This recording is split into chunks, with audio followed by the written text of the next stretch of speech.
إن الحمد لله نحمده ونستعينه ونستغفره ونعوذ بالله من شرور أنفسنا ومن سيئات أعمالنا ومن يهده الله فلا مضل له ومن يضلله فلا هادي له وأشهد أن لا إله إلا الله وحده لا شريك له وأشهد أن محمدا عبده ورسوله أما بعد فإن خير الحديث كتاب الله وخير الهدي هدي محمد صلى الله عليه وسلم وشر الأمور محدثاتها وكل محدثة بدعة وكل بدعة ضلالة وكل ضلالة في النار أرسله بالحق بشيرا ونذيرا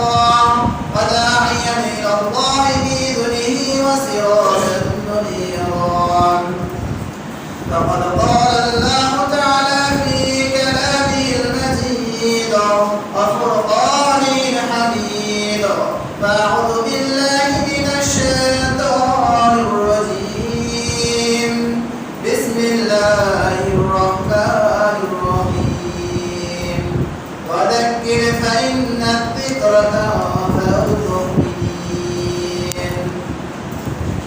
عن معاوية رضي الله تعالى عنه قال سمعت رسول الله صلى الله عليه وسلم المؤذنون أطوال الناس عناقا يوم القيامة رواه مسلم. عن أبي سعيد الخدري قال قال رسول الله صلى الله عليه وسلم لا يسمع من صوت المؤذن جن ولا إنس ولا شيء إلا شهد له يوم القيامة رواه البخاري. আলহামদুলিল্লাহ, সমস্ত প্রশংসা, সমস্ত তারিফ, সমস্ত গুণগান সেই মহান রব্বুল আলামিনের জন্য যিনি অশেষ রহমতের মাধ্যমে আমরা এই সাপ্তাহিক ঈদ, এই জুমার দিন বরকতময় দিনে উপস্থিত হতে পেরেছি। তা আমরা আল্লাহর শুকরিয়া আদায় করি আলহামদুলিল্লাহ। তারপরে সেই মহামানব মুক্তির সাফাতের কান্ডারি হযরত মুহাম্মদ সাল্লাল্লাহু আলাইহি ওয়াসাল্লাম তিনার উপরে লাখ কোটি দরুদ সালাম বর্ষিত হোক। আল্লাহুম্মা সাল্লি আলাইহি আল্লাহুম্মা বারিক আলাইহি। আজকে আমার সংক্ষিপ্ত জুমার বিষয়বস্তু হচ্ছে আযানের গুরুত্ব এবং তার ফজিলত। বিষয়টি আপনাদের প্রেক্ষাপট অনুযায়ী বেছে নিয়েছি। আমাদের মাঝে অনেকটা অলসতা দেখা যাচ্ছে, সেটা হচ্ছে আযান সম্পর্কে, আযানের উত্তর দেওয়া সম্পর্কে, আযানের দোয়া যেগুলো রয়েছে সেগুলো বলা সম্পর্কে। অথচ এগুলোতে অনেক ফজিলত রয়েছে। রাসূল কারীম সাল্লাল্লাহু আলাইহি ওয়াসাল্লাম অনেক গুরুত্ব দিয়েছেন। রাসূল কারীম সাল্লাল্লাহু আলাইহি ওয়াসাল্লামের প্রথম যুগে এই আযানের প্রচলন ছিল না। তাই রাসূল কারীম সাল্লাল্লাহু আলাইহি ওয়াসাল্লাম একদিন সাহাবাদেরকে আহ্বান করলেন এবং তাদেরকে নিয়ে একটি সমাবেশ করলেন। তিনি তাদেরকে নিয়ে আলোচনা করলেন যে মানুষকে কিভাবে জামাতের জন্য ডাকা হয়, কিভাবে মানুষকে জামাতের জন্য ডাকা হবে, এরকম একটা ব্যবস্থা তোমাদের মতামত কি? কেউ কেউ সেই দিন বলল মানুষদেরকে ঘন্টা বাজানোর মাধ্যমে আহ্বান করা হোক। কেউ কেউ বলল সিংহায় ফুটকা দেওয়ার মাধ্যমে মানুষদেরকে একত্রিত করা হোক। এবং কেউ কেউ সেই দিন বলল আগুন জ্বালানো হোক, তাহলে মানুষেরা আগুন দেখবে এবং সেখানে একত্রিত হবে, তখন জামাত শুরু করে দিতে হবে। এই বিভিন্ন মতামত শুরু হয়ে গেল। আব্দুল্লাহ ইবনে জায়েদ তিনি বলছেন আমি সেই দিন রাতে, অর্থাৎ রাসূল কারীম সাল্লাল্লাহু আলাইহি ওয়াসাল্লাম সেই দিন আমাদেরকে একটি ফয়সালা দিলেন যে কাল থেকে মানুষদেরকে ঘন্টা বাজানোর মাধ্যমে আহ্বান করা হবে, এই নির্দেশ দিয়ে দিলেন। আব্দুল্লাহ ইবনে জায়েদ তিনি বলছেন আমি সেই দিন রাতে স্বপ্নে দেখলাম যে একজন ব্যক্তি ঘন্টা একটা নিয়ে যাচ্ছে। আমি তাকে বললাম হে আব্দুল্লাহ, হে আল্লাহর বান্দা, তুমি কি ঘন্টাটি বিক্রি করবে? আব্দুল্লাহ ইবনে জায়েদ তিনি বলছেন সে ব্যক্তি আমাকে বলল তুমি এটা কি করবে? সে বলল আমি এটা বাজারের মাধ্যমে মানুষদেরকে জামাতের জন্য একত্রিত করব। সে ব্যক্তি বলল যে আমি তোমাকে এর চাইতে ভালো উত্তম পন্থা অবলম্বন করার কথা তোমাকে বলবো না। তখন সেই ব্যক্তি স্বপ্নের মাধ্যমে তিনি বলছেন আমাকে সেই ব্যক্তি বলল যে তুমি বলো আল্লাহু আকবার আল্লাহু আকবার। এভাবে তিনি শেষ পর্যন্ত আযান একবার আমাকে শোনালেন এবং একামত তিনি আমাকে বলে দিলেন। আব্দুল্লাহ ইবনে জায়েদ তিনি বলছেন আমি সকালবেলা ঘুম থেকে উঠে রাসূল কারীম সাল্লাল্লাহু আলাইহি ওয়াসাল্লামের দরবারে হাজির হয়ে গেলাম। সরকারের সামনে আমি আমার স্বপ্নের কথাটা ব্যক্ত করলাম। তিনি বললেন ইনশাআল্লাহ এটা সত্য স্বপ্ন, এবং তিনি তাকে আদেশ করলেন তুমি বেলাল রাদিয়াল্লাহু তাআলা আনহুকে বলো এবং তাকে শিখিয়ে দাও, কারণ তার কণ্ঠ অনেক জোরালো উঁচু কণ্ঠ, তাকে শিখিয়ে দাও, সে আযান দেওয়া মানুষদেরকে শুনিয়ে দেবে। যখন বেলাল রাদিয়াল্লাহু আনহুকে আযান শিখিয়ে দেওয়া হলো এবং তিনি আযান দিতে শুরু করলেন, ওমর ইবনে খাত্তাব রাদিয়াল্লাহু আনহু তিনি বলছেন, যায়েদ ইবনে আসলাম, আব্দুল্লাহ ইবনে যায়েদ তিনি বলছেন, ওমর রাদিয়াল্লাহু আনহু তার চাদর টানতে টানতে রাসূল কারীম সাল্লাল্লাহু আলাইহি ওয়াসাল্লাম দরবারে উপস্থিত হয়ে গেলেন এবং তিনি বললেন, ওয়াল্লাহি আল্লাহর কসম, সেই সত্তার কসম করে বলছি যার হাতে আপনার প্রাণ রয়েছে, যিনি আপনাকে সত্য সহকারে প্রেরণ করেছেন, আমি আল্লাহতেই স্বপ্ন দেখেছি। রাসূল কারীম সাল্লাল্লাহু আলাইহি ওয়াসাল্লাম বলেন আলহামদুলিল্লাহ। তাহলে এই আযান এটা রাসূল কারীম সাল্লাল্লাহু আলাইহি ওয়াসাল্লামকে শিক্ষা দেওয়া হয়েছে স্বপ্নের মাধ্যমে, একজন সাহাবীকে স্বপ্ন দেওয়া হয়েছে এবং রাসূল কারীম সাল্লাল্লাহু আলাইহি ওয়াসাল্লাম সেটা সত্য পালন করেছেন। এভাবে আযানের ধ্বনি এসেছে। এখন আসুন, একজন মুয়াজ্জিন আযান দেবে, আমাদের করণীয় কি এবং মুয়াজ্জিনের বা কি ফজিলত রয়েছে, মুয়াজ্জিনের কি গুরুত্ব রয়েছে, সেগুলো তো আমাদেরকে জানতে হবে। রাসূল কারীম সাল্লাল্লাহু আলাইহি ওয়াসাল্লাম বলছেন, ওমর রাদিয়াল্লাহু আনহু তিনি বলছেন, যখন মুয়াজ্জিন আযান দেবে, ইদা আযানা মুয়াজ্জিন, যখন মুয়াজ্জিন আযান দেবে তখন তোমরা তাই বলো, অর্থাৎ যখন মুয়াজ্জিন বলবে আল্লাহু আকবার আল্লাহু আকবার, তখন তোমরা বলো আল্লাহু আকবার আল্লাহু আকবার।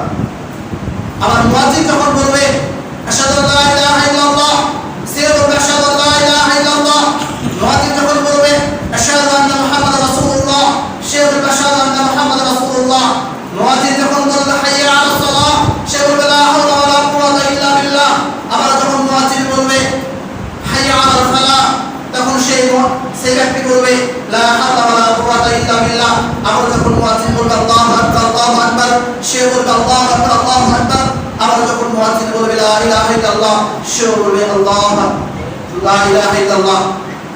ওমর রাদিয়াল্লাহু আনহু বলছেন, রাসূল কারীম সাল্লাল্লাহু আলাইহি ওয়াসাল্লাম বলেছেন যে যখন কোন ব্যক্তি আযান দেবে এবং যারা শুনবে তারা যদি উত্তরটা দেয় তাহলে তাকে জান্নাতে দেওয়া হবে।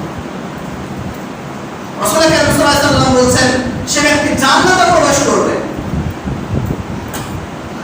তাহলে আমাদেরকে এই উত্তরটা আমাদের দেওয়ার প্রয়োজন নেই।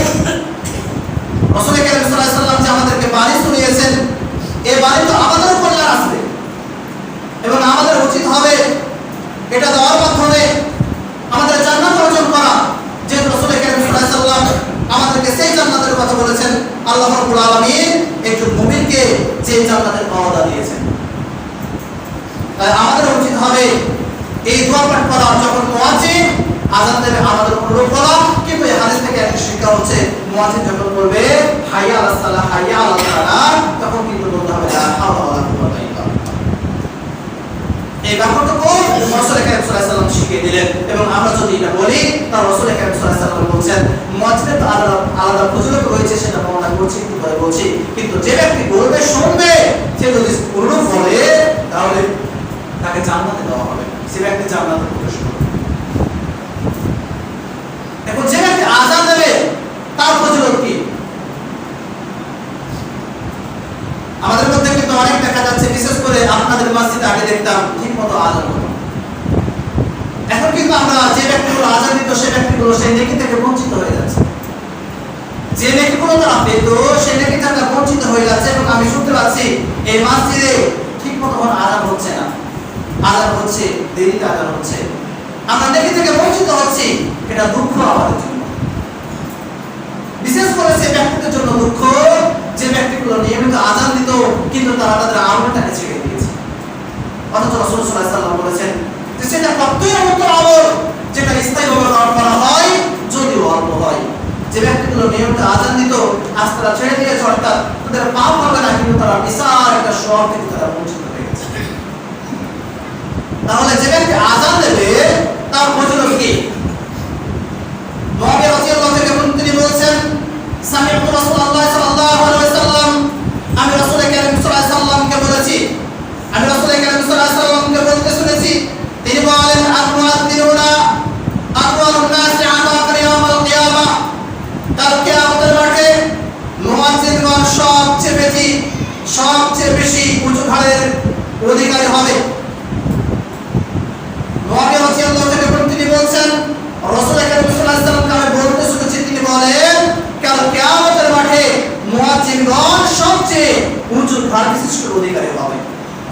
রাসূল কারীম সাল্লাল্লাহু আলাইহি সাল্লাম আমাদেরকে পানি শিখিয়ে দিচ্ছেন। সহিহ মুসলিমের সাথে এখানে বলা হয়েছে, নাজ ইবনে সুমাইল তিনি বলছেন, কালকে আমাদের মাঠে যেই দিন মানুষেরা ঘামের মধ্যে হাবুডুবু খাবে, কোন ব্যক্তি হবে মাথা পর্যন্ত, কোন ব্যক্তির গলা পর্যন্ত, কোন ব্যক্তির নাক পর্যন্ত, এবং কোন ব্যক্তি ডুবে যাবে সে ঘামের মধ্যে। সেই কাল কিয়ামতের দিন, কঠিন দিনে যে ব্যক্তিগুলো মুয়াজ্জিন হবে তাদের ঘাড়গুলো লম্বা করে দেওয়া হবে, এবং লম্বা করার কারণে সেই ঘামের কষ্ট এবং সেই ঘামের মধ্যে তারা হাবুডুবু খাবে না, সেই কষ্ট সেখান থেকে পরিত্রাণ পেয়ে যাবে। রাসূল কারীম সাল্লাল্লাহু আলাইহি সাল্লাম আমাদেরকে এই পানি শুনিয়ে দিচ্ছেন। আবার কেউ কেউ বলেছেন সে ব্যক্তি মর্যাদার দিক দিয়ে অনেক বেশি অধিকারী হবে, মর্যাদার দিক দিয়ে বেশি উত্তম হবে। আবার কেউ কেউ বলেছেন সে দ্রুত জান্নাতে প্রবেশ করবে। অনেক মতামত বলা হয়েছে, অর্থাৎ আমরা যদি জান্নাতের দিক দিয়ে উত্তম হবে তবুও এটা অনেক বড় ফজিলত, এবং কাল কিয়ামতের মাঠে সেই ঘামে যেদিন আমরা হাবুডুবু খাবো সেই দিন মুয়াজ্জিনগণ তাদের ঘাড়গুলো লম্বা করে দেওয়া হবে, বিধায় ঘাম তাদের সেই মুখ পর্যন্ত পৌঁছতে পারবে না, সেই কষ্ট থেকে পরিত্রাণ পেয়ে যাবে। আরেক হাদিসে রাসূল কারীম সাল্লাল্লাহু আলাইহি সাল্লাম বলেছেন, আবু সাঈদ আল-খুদরী থেকে তিনি বলেন, রাসূল কারীম সাল্লাল্লাহু আলাইহি সাল্লাম বলেছেন, লা ইয়াসমা'ু মা'তা সাওতিল মুআদ্দিন জিন্নুন ওয়ালা ইনসুন ওয়ালা শাইউন ইল্লা শাহিদা ইয়াওমাল কিয়ামাহ। বুখারী মুসলিমের হাদিস। আবু সাঈদ রাদিয়াল্লাহু থেকে তিনি বলেন, রাসূল কারীম সাল্লাল্লাহু আলাইহি সাল্লাম বলেছেন, যতদিন পর্যন্ত মুয়াজ্জিনের আযানের ধ্বনি যাবে সেখানে যত জিন, মানুষ এবং যা কিছু রয়েছে কাল কিয়ামতের মাঠে তারা সকলেই মুয়াজ্জিনের জন্য সাক্ষী হয়ে যাবে। রাসূল সাল্লাল্লাহু আলাইহি সাল্লাম বলেছেন, জিন্নুন ওয়ালা ইনসুন ওয়া শাইউন, যত মানুষ রয়েছে, যত জিন রয়েছে এবং যত কিছু রয়েছে তারা সকলেই সেই মুয়াজ্জিনের জন্য সাক্ষী হয়ে যাবে।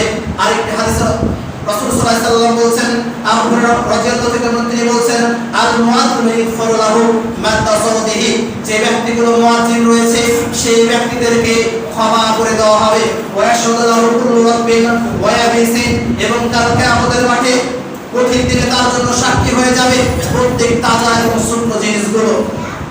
এই যে মুয়াজ্জিন, ধরুন আপনাদের এই মাইকে আযান দিল, যখন সে ব্যক্তি আযান দেবে যতগুলো গাছপালা রয়েছে, জীবিত গাছপালা, সেই গাছপালাগুলো তার জন্য সাক্ষী হয়ে যাবে।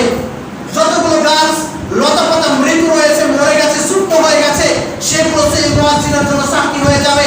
এই মসজিদের ফ্যানগুলো দেখছেন না, এই ফ্যানগুলো কাল কিয়ামতের মাঠে মুয়াজ্জিনের জন্য সাক্ষী হয়ে যাবে। এই মসজিদের হলগুলো দেখছেন, ইটগুলো রয়েছে, জানালাগুলো রয়েছে, প্রত্যেক জিনিস কাল কিয়ামতের মাঠে তার জন্য সাক্ষী হয়ে যাবে সেই মুয়াজ্জিনের জন্য।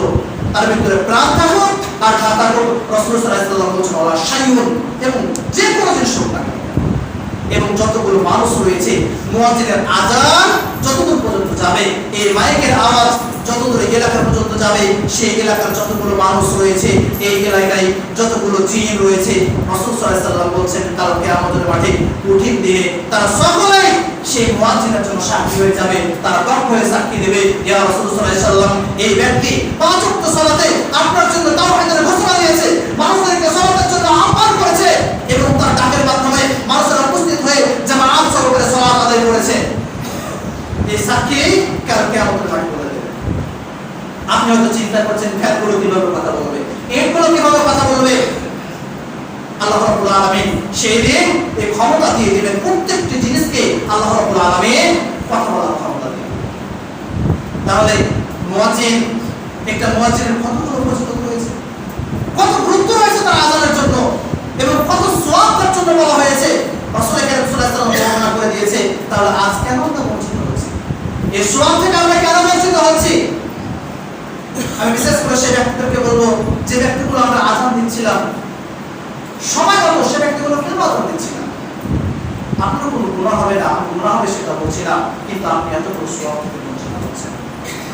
এবং আমাদের গুরুত্ব দেওয়া উচিত এই আযানের প্রতি, এবং সময় মতো আমাদের আযান দেওয়া উচিত। আমি আপনাদেরকে বলবো, এই মসজিদ আল্লাহর ঘর, যে ব্যক্তিগুলো আবাদ করবে, এবং আল্লাহ রাব্বুল আলামিন ঘোষণা করে দিয়েছেন যে ব্যক্তিগুলো মুমিন তারাই মসজিদের আবাদ করবে। তাহলে বোঝা যাচ্ছে যে ব্যক্তিগুলো পাঁচ ওয়াক্ত আযান দেবে, মসজিদে কোনো ফাঁকা পড়ে থাকলে পরিষ্কার করবে, সে ব্যক্তি হচ্ছে মুমিন। এটা আল্লাহ রাব্বুল আলামিন কোরআন মাজিদে সাক্ষী দিয়েছেন। কোরআন মাজিদ তার সার্টিফিকেট দিয়ে দিয়েছে যে সে ব্যক্তি হলো মুমিন, কারণ একজন মুমিন ব্যক্তি ছাড়া আগে ভাগে এসে মসজিদে আযান দিতে পারবে না, মসজিদে কোনো অপরিষ্কার হয়ে থাকলে পরিষ্কার করতে পারবে না।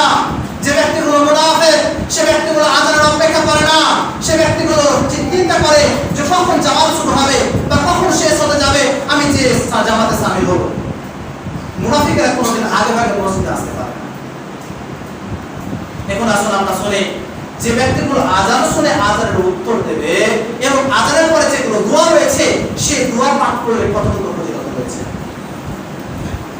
আযানের পরে যেগুলো দোয়া রয়েছে সেগুলো পাঠ করলে কি সওয়াব রয়েছে আসলে আমরা শুনে আসি।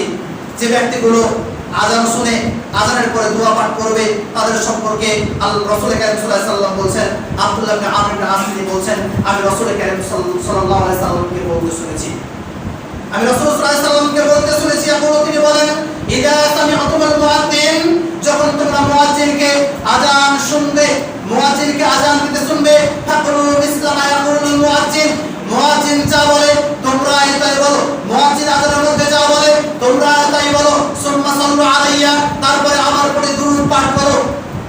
রাসূল সাল্লাল্লাহু আলাইহি সাল্লাম বলেন, তারপরে আমার প্রতি দুরূদ পাঠ করো। আমরা যেটা দুরূদ শরীফ এই নামাজের মধ্যে বলি, বৈঠকের মধ্যে বলি, এটাও একটা দুরূদ। রাসূল কারীম সাল্লাল্লাহু আলাইহি সাল্লাম বলেন, যখন আযান শেষ হয়ে যাবে তখন তোমরা আমার প্রতি দুরূদ পাঠ করো। ফাইন্নাহু মান সাল্লা আলাইহি সালাতান, কেউ না যে ব্যক্তি আমার প্রতি একবার দুরূদ পাঠ করবে, রাসূল সাল্লাল্লাহু আলাইহি সাল্লাম বলেন, যে ব্যক্তি আমার প্রতি একবার দুরূদ পাঠ করবে সাল্লাল্লাহু আলাইহি ওয়াসাল্লাম, আল্লাহ রাব্বুল আলামিন তার প্রতি 10 বার রহমত বর্ষণ করবেন। সুবহানাল্লাহ। তাহলে একটা আযান লেখেন একটা দোয়া পাওয়া গেল, তো ফজিলত পাওয়া গেল। যখন আযান শেষ হবে যে ব্যক্তিগুলো আযান শুনবে বা যে ব্যক্তি আযান দেবে আযানের পরে দোয়া পাঠ করবে কি দুরূদ ইব্রাহিম। আমরা যেটা পাঠ করি আল্লাহুম্মা সাল্লি আলা মুহাম্মাদ ওয়া আলা আলি মুহাম্মাদ, এই যে দুরূদ শরীফ আমাদের মুখস্থ আছে না, এই দোয়াটি আমরা পাঠ করব। রাসূল সাল্লাল্লাহু আলাইহি সাল্লাম বলেছেন, কোন ব্যক্তি যদি একবার এই দোয়াটি পাঠ করে আল্লাহ রাব্বুল আলামিন তার প্রতি 10 বার রহমত বর্ষণ করবেন। তাহলে আমরা যদি পাঠ করি আল্লাহ আমাদের প্রতি 10 বার রহমত বর্ষণ করবেন, এটি একটি ফজিলত।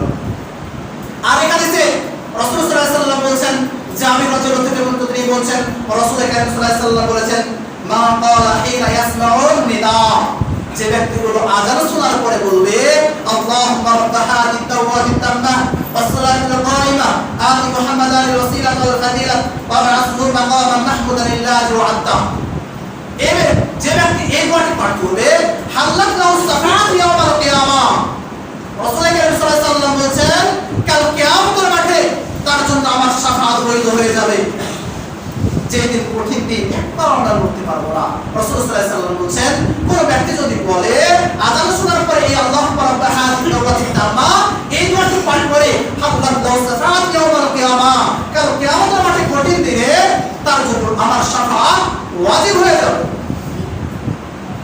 তাহলে আমরা কি রাসূল কারীম সাল্লাল্লাহু আলাইহি সাল্লামের শাফাআত চাই না? আমরা প্রত্যেকে চাই রাসূল কারীম সাল্লাল্লাহু আলাইহি সাল্লামের শাফাআত, এবং আমরা রাসূল কারীম সাল্লাল্লাহু আলাইহি সাল্লামের শাফাআত ছাড়া কল্যাণ কাম করতে পারবো না। রাসূল আদম আলাইহিস সালাম থেকে রাসূল সাল্লাল্লাহু আলাইহি সাল্লামের আগ পর্যন্ত যতগুলো নবী এসেছেন তারা প্রথমে কেউ সুপারিশ করতে পারবে না, কিন্তু আমাদের শেষ নবী হযরত মুহাম্মদ সাল্লাল্লাহু আলাইহি সাল্লাম তিনি আমাদের জন্য সেই বিভীষিকাময় কঠিন দিনে আমাদের জন্য সুপারিশ করবেন এবং তিনি আমাদের শাফাআত করার মাধ্যমে আমাদেরকে জান্নাতে নিয়ে যাবেন। একটা কথা মনে রাখবেন, আমরা যতই আমল করি না কেন আমরা আমলের বিনিময়ে জান্নাতে যেতে পারবো না। আমি যদি মনে করি যে আমি অনেক সালাত আদায় করতেছি, তাহাজ্জুদ সালাত আদায় করতেছি, দান সাদকা করতেছি, আমি যেগুলো ভালো ভালো আমল রয়েছে হজ করতেছি, এগুলোর মাধ্যমে অনেক আমি নেকি কামিয়েছি, এই নেকির মাধ্যমে আমি জান্নাতে চলে যাব, কখনোই না। নেকির বদলে আমি জান্নাতে যাব এটা কখনো বলা যাবে না। আল্লাহ রাব্বুল আলামিনের রহমত ব্যতীত আমরা কেউ জান্নাতে যেতে পারবো না। এবং রাসূল কারীম সাল্লাল্লাহু আলাইহি সাল্লামের শাফাআতের মাধ্যমে আল্লাহ রাব্বুল আলামিন আমাদের প্রতি দয়া করবেন, রহমত বর্ষণ। কিন্তু একটা কথা মনে রাখবেন, এই দোয়ার শেষে কিন্তু বলবেন না ইন্নাকা লা তুখলিফুল মিআদ, এটা কোনো সহিহ হাদিস নেই। এই শেষ কানেটা সংযুক্ত করা যাবে না। আরেকটি যেটা ফজিলত রয়েছে, রাসূল কারীম সাল্লাল্লাহু আলাইহি সাল্লামের একটি হাদিস থেকে পাওয়া যায়, রাসূল কারীম সাল্লাল্লাহু আলাইহি সাল্লাম বলেছেন, সাআদ ইবনে আবি ওয়াক্কাস তিনি বলেছেন, রাসূল কারীম সাল্লাল্লাহু আলাইহি সাল্লাম বলেছেন, মা ক্বালা হিনা ইয়াসমাউল মুয়াজ্জিন, যে ব্যক্তি মুয়াজ্জিনকে আযান দিতে শুনবে তারপরে বলবে, আশহাদু আল্লা ইলাহা ইল্লাল্লাহু ওয়াহদাহু লা শারীকা লাহু ওয়া আশহাদু আন্না মুহাম্মাদান আবদুহু ওয়া রাসূলুহু রাদিতু বিল্লাহি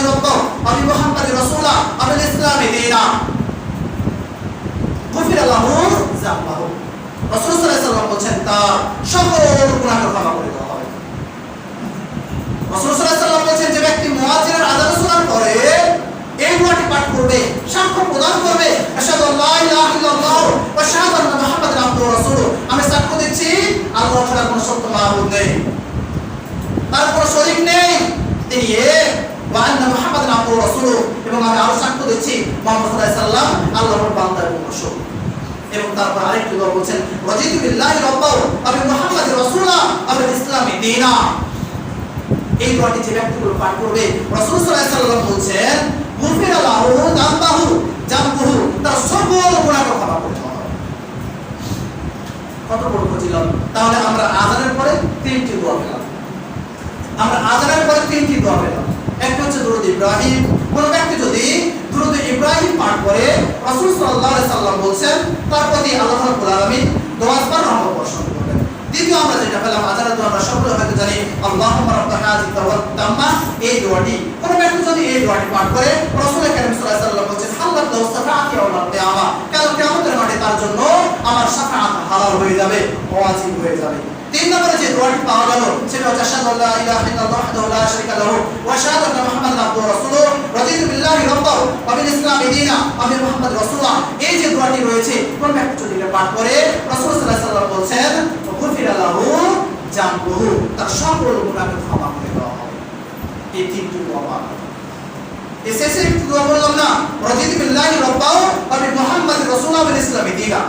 আমরা হয়তো অনেকে দোয়াটি মুখস্থ আছে যে রাদিতু বিল্লাহি রাব্বাও ওয়া বিল ইসলামি দীনা আগে আছে, কিন্তু এই হাদিসে বুখারী মুসলিমের প্রত্যেকটা আমি রওয়ায়াত লক্ষ্য করে দেখেছি, সেখানে কিন্তু বলা হয়েছে ওয়া বিল মুহাম্মাদির রাসূলা, সে শব্দটি আগে বলা হয়েছে, সে শব্দটিকে আগে বলা হয়েছে, এবং ওয়া বিল ইসলামি দীনা এটাকে পরে উল্লেখ করা হয়েছে। কিন্তু সালাতের পরে যেগুলো পঠিতব্য দোয়া রয়েছে সেখানে কিন্তু ওয়া বিল ইসলামি দীনা আগে বলা হয়েছে।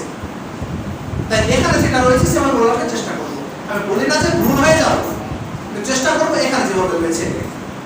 তাই আসুন, আমি আমার বক্তব্য বাড়াতে চাচ্ছি না। এই আযানের অনেক ফজিলত রয়েছে, অনেক গুরুত্ব রয়েছে। যেমন রাসূল কারীম সাল্লাল্লাহু আলাইহি ওয়াসাল্লাম হাদিসে বলেছেন, যখন মুয়াজ্জিন আযান দেয় তখন শয়তান পালাতে শুরু করে, বায়ু ছাড়তে ছাড়তে পালাতে শুরু করে। যতদূর পর্যন্ত আযানের ধ্বনি দেয় ততদূর পর্যন্ত শয়তান বায়ু ছাড়তে ছাড়তে সেখানে পালাতে থাকে। আবার যখন মুয়াজ্জিনের আযান শেষ হয়ে যায়, আবার সেই শয়তান ফিরে আসে এবং মানুষের মাঝে ফাটকা সৃষ্টি করে। আবার যখন ইকামত শুরু হয়ে যায়, সেই শয়তান আবার পালাতে শুরু করে যতদূর পর্যন্ত সে আওয়াজ যায়। আবার যখন ইকামত শেষ হয়ে যায়, সেই শয়তান ফিরে আসে এবং মানুষের মধ্যে সলাতে যখন থাকে তখন মানুষের মধ্যে ফাটকা দেয়, যে তুমি অমুক কাজটা করেছিলে, অমুক কাজটা তুমি ভুল করে চলে এসেছো, অমুক কাজটা তোমার মনে ছিল না। এই যে বিভিন্ন রকম কথা সেই শয়তান আমাদের মাঝে ফাটকা দিয়ে দেয়, এবং যে কথাগুলো মনে ছিল না সলাতের মধ্যে সেগুলো মনে চলে আসে এবং বাস্তবেই মনে আসে। প্রত্যেকটা আমি বিশ্বাস করি প্রত্যেক ব্যক্তি আমাদের এটা মনে আছে যে অমুক কাজটা বলে চলে এসেছি, বা অমুক কাজ করেছি, বা অমুক একটা খারাপ কাজ করেছিলাম, সেই শয়তান সালাতের মধ্যে স্মরণ করে দেয় যে তুমি অমুক খারাপ কাজটা করেছি। ভালো কাজ হোক খারাপ কাজ হোক, বিভিন্ন কথা শয়তান আমাদের মনে করিয়ে দেয় এবং শেষ পর্যন্ত আমরা ভুলে যাই আমরা কয় রাকাত সালাত আদায় করেছি। শেষ পর্যন্ত আমরা ভুলে যাই আমরা কয় রাকাত সালাত আদায় করেছি, এটা আমরা স্মরণ থেকে হারিয়ে যাই। এটা হচ্ছে শয়তানের ওয়াসওয়াসা। কিন্তু যখন আযান দেয় তখন কিন্তু শয়তান আমাদের পাশে থাকে না, শয়তান পালিয়ে যায়। এমনকি যখন ইকামতে দেওয়া হয় তখন শয়তান আমাদের কাছ থেকে অনেক দূরে চলে যায়। আবার যখন সালাত আযান শেষ হয়ে যায় আমাদের সালাতের কাছে ফিরে আসে। তাই আসলে আমি আমার কথা বাড়াতে চাচ্ছি না, আমি আজকে যে মূল কথাটুকু বলতেছি, আজকে আযানের অনেক গুরুত্ব রয়েছে, অনেক ফজিলত রয়েছে। তাই আপনাদেরকে বলবো, যে ব্যক্তিগুলো আযান দিতে জানেন এই মসজিদে এসে আযান দিবেন। যখন মাঠে কাজে ব্যস্ত থাকবেন, আপনাকে বলছি না মাঠ থেকে এসে আপনি আযান দেন, দোকানে বসে আছেন, বাড়িতে বসে আছেন, হাতে সবার হাতে সময়, আসর সময় হয়ে যাচ্ছে, আপনি এসে আযানটা দেন, আপনার অনেক গুরুত্ব রয়েছে। রাসূল সাল্লাল্লাহু আলাইহি ওয়াসাল্লাম বলেছেন, কাল কিয়ামতের মাঠে তার ঘাড় এমন উঁচু করা হবে যে দিন মানুষ ঘামের মধ্যে হাবুডুবু খাবে, সে ঘাম তাকে ছুঁতে পারবে না, সে ঘাম তাকে কষ্ট দিতে পারবে না। এবং রাসূল সাল্লাল্লাহু আলাইহি ওয়াসাল্লাম আরো বলেছেন, প্রত্যেকটি জিনিস, সেটা তাজা হোক, সেটা শুকনো হোক, সেটা মানুষ হোক, সেটা জিন হোক, প্রত্যেক জিনিস তার জন্য সাক্ষী হয়ে যাবে কিয়ামতের মাঠে। রাসূল সাল্লাল্লাহু আলাইহি ওয়াসাল্লাম যদি আমাদের জন্য শাফাআত করেন এবং প্রত্যেক জিনিস যদি আমাদের জন্য সাক্ষী হয়ে যায়, তাহলে কি প্রয়োজন রয়েছে? একজন মানুষের জন্য কয়েকটা সাক্ষী যথেষ্ট, কিন্তু রাসূল সাল্লাল্লাহু আলাইহি ওয়াসাল্লাম বলেন প্রত্যেক জিনিস, মানুষ হোক, জিন হোক, গাছপালা হোক, পশু পাখি হোক, শুকনো জিনিস হোক, মরা জিনিস হোক, তাজা জিনিস হোক, প্রত্যেকটা জিনিস একটা মুয়াজ্জিনের জন্য সাক্ষী হবে। কম সম ফজিলত কিন্তু না। তাই চেষ্টা করুন আজান দেওয়ার নিয়মিত ভাবে। একটা কথা মনে রাখবেন, অনেকের হয়তো আজানের কয়েকটা শব্দ ভুল হয়ে যায়, এর জন্য আপনি হয়তো মন খারাপ করে বলবেন আমি আজান দিতে পারছি না, আমার আজানে ভুল হয়ে যাচ্ছে, মানুষরা হয়তো সমালোচনা করছেন, এই জন্য অনেক হয়তো দ্বিধাবোধ করে আজান দেওয়া বাদ দিয়ে দিন। এটা কিন্তু ঠিক নয়। আপনার ভুল যাচ্ছে, যে ব্যক্তি সমালোচনা করবে তার গুনাহ হবে। আপনার ভুল যাচ্ছে, আপনাকে যদি সে ভুলটা শেখাতে পারে তার জন্য অতি উত্তম হবে। কিন্তু আপনাকে না শিখিয়ে কোনো ব্যক্তি যদি বলে, কোনো ব্যক্তি আজান দিচ্ছে, তার আজান তো ঠিক মতো হয় কি বলেছে আজান দেয়, এই যে বিভিন্ন রকম যখন কথাবার্তা বলবে, সে ব্যক্তি গুনাহ কামানো ছাড়া কিছুই করতে পারবে না, তারা পাপ কামানো ছাড়া কিছু করতে পারবে না। কিন্তু আপনার নেট ঠিক হয়ে যাবে। আপনি জেনে শুনে ভুল করছেন না, আপনি কিন্তু আপনাকে চেষ্টা করতে হবে শুদ্ধ করার। যদি আপনার শুদ্ধ না হয়, আপনার গুনাহ হবে না। আল্লাহ রাব্বুল আলামিনের কাছে আশা রাখবেন, আল্লাহ রাব্বুল আলামিনের ফজিলতগুলো আমাকে আপনাকে দিবেন। কিন্তু যে ব্যক্তিগুলো অন্যের ভুল ধরে বেড়াবে, যে ব্যক্তিগুলো অন্যের ভুলকে সংশোধন করবে না, তাকে শিখিয়ে দেবে না, বরং মানুষের সামনে সমালোচনা করবে, তারা গুনাহ ছাড়া কিছু করতে পারবে না। এখন আল্লাহ রাব্বুল আলামিন যেন আমাদেরকে এই আজানের যেহেতু গুরুত্ব রয়েছে, ফজিলত রয়েছে, এই ফজিলতগুলো যেন অর্জন করার তৌফিক দান করেন, আল্লাহুম্মা আমিন। এবং যে ব্যক্তিগুলো আমরা আজান শুনবো, সে ব্যক্তিগুলো বিশেষ করে দুরূদ ইব্রাহিম পাঠ করব এবং আল্লাহুম্মা রাব্বা হাযিহি দাওয়াতিত তাম্মা এই দোয়াটি পাঠ করব এবং আশহাদু আল্লা ইলাহা ইল্লাল্লাহু ওয়া লা শারীকা লাহু ওয়া আশহাদু আন্না মুহাম্মাদান আবদুহু ওয়া রাসূলুহু ওয়া রাদিতু বিল্লাহি রাব্বান ওয়া বি মুহাম্মাদির রাসূলা ওয়া বিল ইসলামি দীনা, এই দোয়াগুলো পাঠ করব। যদি আমরা এই দোয়াগুলো পাঠ করি, ফজিলত বললাম, এই ফজিলতগুলো অর্জন করতে পারবো। আল্লাহ রাব্বুল আলামিন যেন আমাদেরকে আযান দেওয়ার মাধ্যমে ফজিলত অর্জন করার তৌফিক দান করেন এবং তিনি আমাদেরকে যেন আযানের উত্তর দেওয়ার মাধ্যমে এবং আযানের পরে দোয়াগুলো পাঠ করার মাধ্যমে আমরা সব অর্জন করতে পারি। আল্লাহ রাব্বুল আলামিন যেন আমাদের প্রত্যেককে তৌফিক দান করেন। আল্লাহুম্মা আমিন। এই হলো আমার